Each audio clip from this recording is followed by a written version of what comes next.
If you're modding or building your own fight stick, buttons are a great place to start to give you a different color and feel. You'll typically need 6 to 8 face buttons and 3 to 6 auxiliary buttons with a standard joystick build. And then all button style controllers will obviously need a few more than that.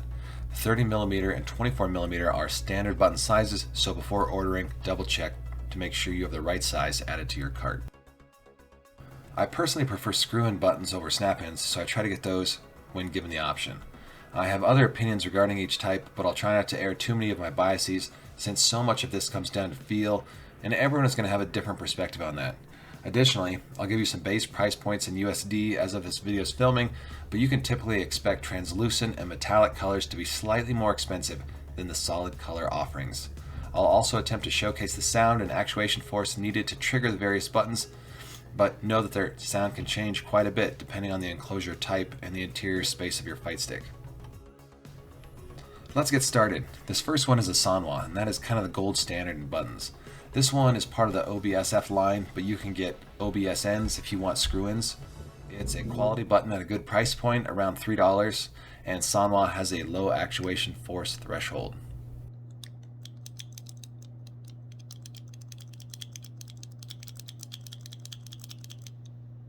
And speaking of low actuation thresholds, this next button is probably in your wheelhouse if you want a button that presses super easily.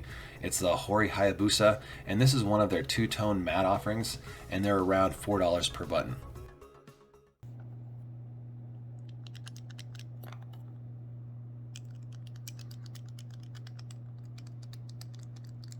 Another big player in the arcade button scene is Seimitsu.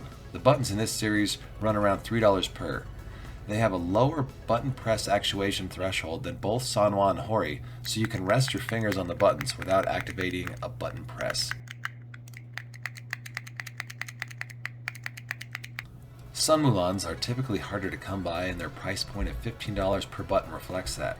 They are lower profile than Sanwas and have a micro switch like American buttons, so they bounce back and click. The depth of these is also something to keep in mind to make sure your enclosure has enough room to accommodate.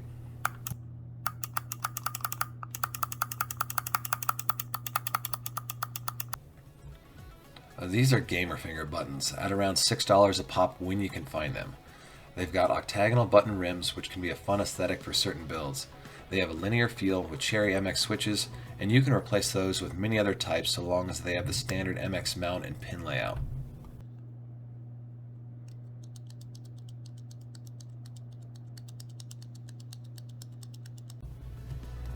Next up are these Paradise Arcade assemblies you can get for around $5.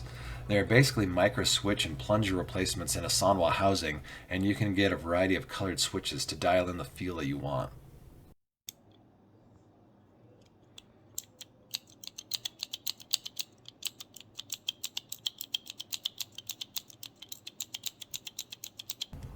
This one is a Qanba Gravity button, and these are relatively new as of this video and come in around the $4.50 per range. They have custom gray mechanical switches for linear feel and silent actuation. You can change the switches to tactile very quickly if that's your preferred switch type.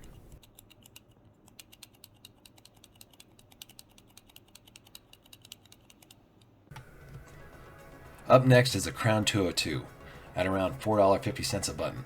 They utilize a Silver Cherry MX mechanical keyboard switch for high speed input, but like a lot of these others with Cherry switches, you can also change them out to your preferred switch type.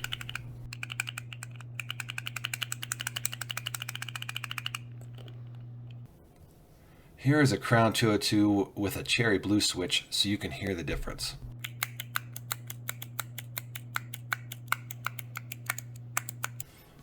These are JA or Jui Ong buttons. I have about zero experience with them, but they clock in around that $2 mark if price is your only concern. Here is one from the IL-PSL series. They range from $3 to $3.50, and they are longer stem buttons, so you'll need to account for about 2.5 inches of depth as well as a 28mm diameter buttonhole to accommodate an American style button. They also range from 20 gram all the way up to 125 gram micro switches.